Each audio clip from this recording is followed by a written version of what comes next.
안녕하세요. 오픈마인드입니다. 오늘 이 시간은 정말 중요한 이야기를 나눠볼까 합니다. 바로 성공적인 투자에 대해서 이야기를 나눠볼까 하는데요. 코로나로 인해서 아주 힘겨운 시간을 보내고 계시는 소상공인 사장님들과 상담을 하면서 생각 이상으로 어려운 시기임을 동감하고 있습니다.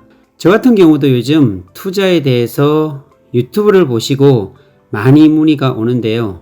통화 중 걸려서 통화가 힘들었던 분도 계셨을 것입니다. 교육 중이니 교육 이후에 전화 드린다고 해놓고서 전화를 드리지 못한 분들께 이 시간을 빌어서 사과의 말씀을 전합니다. 정말로 죄송합니다. 저희 사무실에 오신 분들은 느꼈겠지만 제가 대충 토지에 대한 교육을 하고 보낸 적이 거의 없습니다. 한 번 하면 거의 2시간, 3시간은 열정적으로 교육을 했던 것 같습니다. 그리고 정확한 정보와 예측을 제공해 드리려고 노력했던 것도 사실입니다. 많은 분들이 어디에다 투자를 해야 땅값이 올라갈 수 있을까요? 라고 질문을 많이 하십니다. 저 또한 땅을 투자하는 투자자의 한 사람으로서 경험했던 것을 알려드리고 될 수 있음 물리지 않는 땅을 찾고 호재가 있는 땅 중심으로 매입을 하고 소개도 드립니다. 제가 땅을 매입하는 원칙은 절대적으로 대형 호재가 있는 원형지를 매입합니다. 중요하죠? 호재가 있고 지역의 개발 공사가 들어가기 1년, 2년 전에 시작을 합니다. 또한 신도시 계획과 자족 기능을 할 수 있는 대형 산업단지가 동반해서 들어오는 지역 중심으로 합니다. 그래서 투자하기 전에 6개월 동안 공부를 하고요. 그 지역의 특성적인 모든 부분들을 권리 분석해서 철도, 도로, 교통, 산업단지, 신도시, 개발계획 전반적인 모든 부분들을 철저히 조사, 분석해서 투자를 진행합니다. 이렇게 하면요. 99% 토지 투자에 성공합니다. 이렇게 정확하게 알고 투자를 하면 기간은 상당히 단축시킬 수가 있습니다. 그래서 첫째도 공부, 둘째도 공부, 셋째도 공부입니다. 아는 만큼 보이니까요. 더 쉽게 풀어드리면 내가 투자할 지역의 조건은 신도시가 건설되는 곳, 대형 신도시와 인접되어 있는 산업단지가 들어오는 곳, 신도시와 인접된 곳에 고속도로가 만들어져야 하고 신도시와 인접한 곳에 고속철도가 만들어지는 곳, 이런 곳이 제가 투자하는 투자의 대상 지역입니다. 이런 곳들은 개발이 다 끝난 후에 가보면 상상도 할 수 없는 가격으로 폭등해 있더라고요. 예를 들어 보면 수원 광교가 생기기 전에는 그 주변에 전부 다 원천 유원지라고 되어 있던 수원의 변방이었던 곳이었거든요. 그런데 지금 보면 어떨까요? 굉장히 상상할 수 없이 성장한 곳으로 변해 있죠. 동탄은 허벌판, 논밭이었던 곳이 상업도시의 중심으로 자리매김하였습니다. 사실 광교도 동탄도 사실은 원형지 땅이었다는 것이죠. 누군가는 그곳에 깃발을 먼저 꽂아 기다린 사람도 있을 테고 누군가는 망설이다 투자를 못한 사람도 있을 테고 누군가는 아예 관심도 가지지 않은 분들도 있다는 사실입니다. 그러나 결과론적으로 말씀드리면 허허벌판이었던 것이 우리가 꿈을 꾸는 환상적인 도시로 만들어졌다는 사실이고요. 한 가지 변하지 않는 사실은 우리가 숨을 쉬고 있는 순간에도 도시는 건설되고 있고 우리가 잠을 자는 시간에도 산업단지는 공사가 계속되고 있고 우리가 걱정하는 순간에도 서해선 복선 전철역이 여전히 만들어지고 있다는 사실은 진행 중이란 사실입니다. 우리가 일이 바빠서 땅을 관리하지 못해도 개발 호재가 있는 지역의 땅은 여전히 오르고 있습니다. 내가 걱정하고 애쓰지 않더라도 개발 호재가 그 지역을 성장시키고 내 땅의 가치도 스스로 올라가고 있다는 사실에 소름이 끼칩니다. 제가 평택의 삼성 반도체 120만 평, 고덕 신도시 405만 평, 합이 525만 평이 개발될 때 그 주변에 땅을 몇 개 사놓았는데요. 제가 특별하게 그 땅에 대해서 노력하지 않았습니다. 그럼에도 불구하고 삼성 반도체는 여전히 공사가 멈춰지지 않고 평택 고덕 신도시는 여전히 1단계를 넘어서 2단계 공사를 진행하고 있고 여전히 분양이 멈추지 않고 여전히 49층 브리스티 고덕은 청약을 진행하고 있습니다. 호재가 있는 지역에 가공되지 않는 원형지 땅은 누가 뭐라고 해도 올라갈 수밖에 없는 구조로 되어 있습니다. 왜 그럴까요? 이유가 있습니다.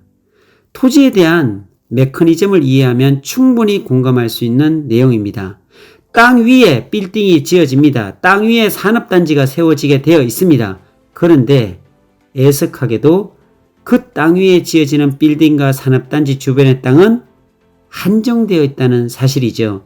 산업단지가 세워지고 도시가 세워지는 것은 고용이 증가된다는 말입니다. 고용 증가는 곧 인구가 늘어난다는 이야기고요.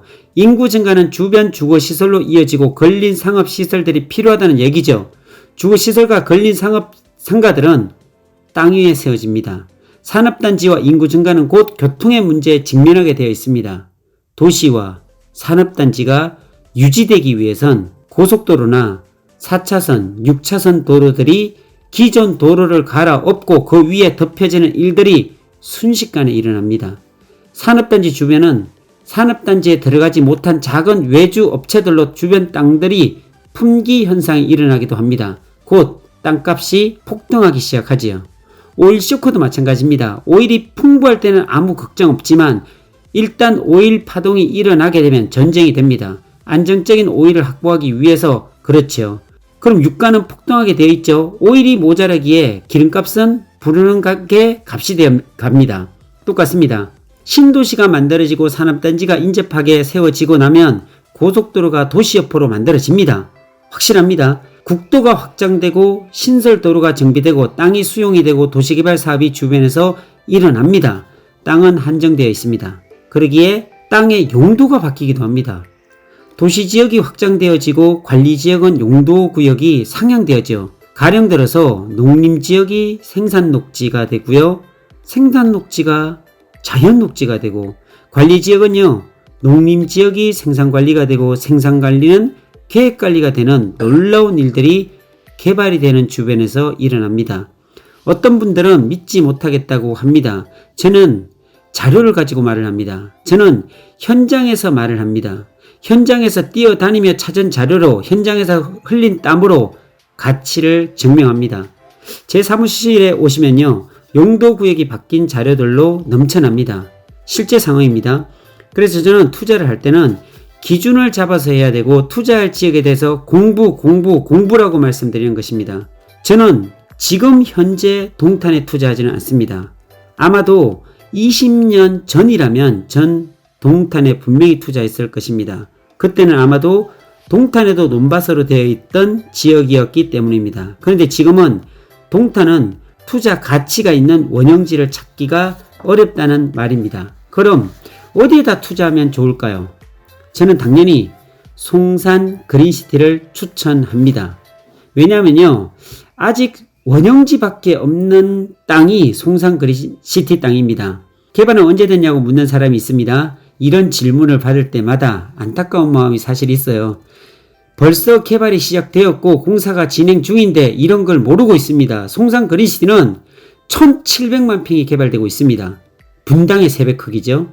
신도시를 중심으로 8차선 동서 진입도로가 개통이 되었고 주변에 제2외곽순환도로가 지금 공사하고 있고요. 내년에 마도-IC, 화성-IC가 개통 예정이 있습니다. 제2서해안고속도로 고정-IC가 예정되어 있고 서해선 복선 전철이 국제테마파크역, 송산역, 화성시청역, 향남역 이렇게 4개 공사 중에 있습니다.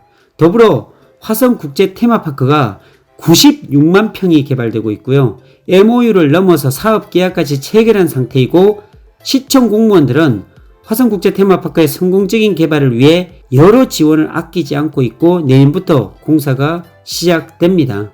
IT 기술이 접목된 놀이기구 중심의 어드벤처 월드라는 게 만들어지고요.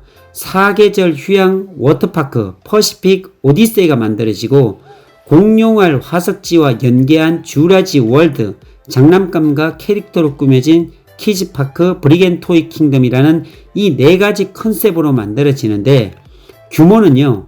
롯데월드의 30배, 에버랜드의 3배 면적이고 지금까지 경험하지 못했던 엄청난 규모로 만들어지는 것이 화성국제테마파크입니다.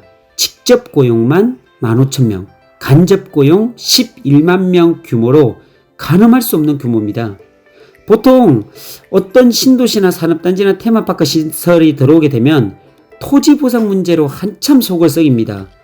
보상 문제로 몇 년을 허비하기도 합니다.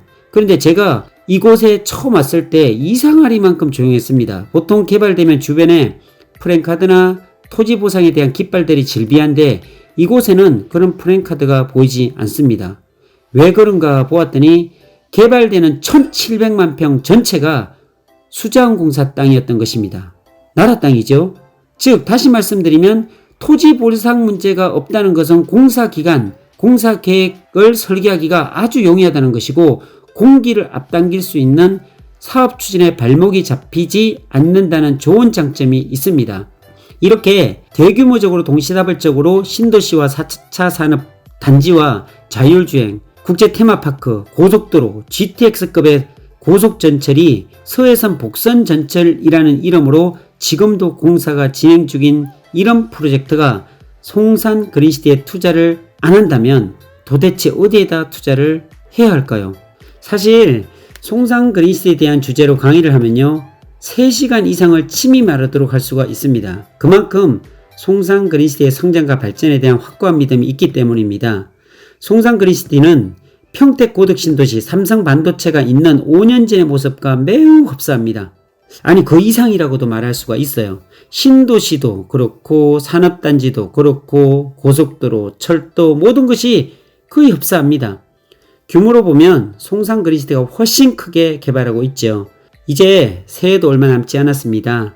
땅이 필요해서 실사용자들은 개발지가 필요 없습니다. 그냥 공기 좋고 물 좋고 환경 좋은 곳에 땅을 사서 그곳에서 집 짓고 그곳에다 작은 가게를 할 수 있는 그런 땅을 사시면 됩니다. 땅값이 올라가든 안 올라가든 상관없이 그곳에서 살고 그곳에서 장사를 하면 되니까 아무 문제가 없습니다. 그러나 투자를 꿈꾸는 분들은 이야기가 달라집니다. 그런 곳에 땅을 사서 땅값이 오르길 기대하신다면 큰 낭패를 보게 됩니다. 투자적인 측면에서 보면 꽝이죠. 제가 배우고 적용한 원리에 의하면 투자는 개발이 되는 그것도 대규모적인 개발이 되는 지역의 원형지를 사야 하고 투자 타이밍은 개발 직전에 사는 것이 가장 훌륭한 투자가 되는 것입니다. 자, 오늘은 진심으로 제가 마음에 담아 놓았던 부분을 조심스럽게 꺼내 보았습니다.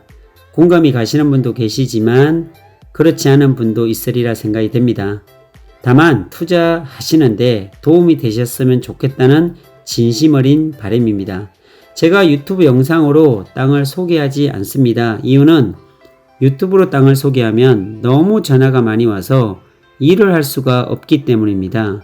저도 투자자이면서 법인이기에 좋은 땅을 계속 매입합니다. 그리고 수시로 소개도 합니다. 언제까지 제가 다 땅을 살 수 없기에 큰 땅, 좋은 땅이 나오면 나누어 사기도 합니다. 토지에 대해서 또한 저에 대해서 궁금해하시는 분들도 꽤 많으신 것 같습니다. 많은 분들이 망설이다 용기를 내어 전화하신다는 분들이 많습니다. 저 그냥 아주 평범한 사람이고요. 소신 있게 정직하게 살려고 노력하는 평범한 사람입니다. 그 사람을 알려면 직접 만나보면 아주 정확하게 그 사람의 됨됨이를 알 수가 있습니다. 코로나가 끝나갈 무렵이면 아마도 많은 분들과 소통할 수 있으리라 생각이 됩니다. 기대도 되고요. 지금은 코로나가 창궐하기에 서로를 위해서도 만남도 자제하는 것이 옳은 것 같습니다. 기회 되시면 편안하게 전화 주시고요. 교육 중일 때가 많아서 전화 오면 못 받을 때가 많습니다. 죄송하고요. 될 수 있음 전화 열어놓도록 하겠습니다. 남은 한 해 잘 마무리하시고요. 내년에도 구독자 여러분 건강하시길 기원드립니다. 오늘은 여기서 인사를 드립니다.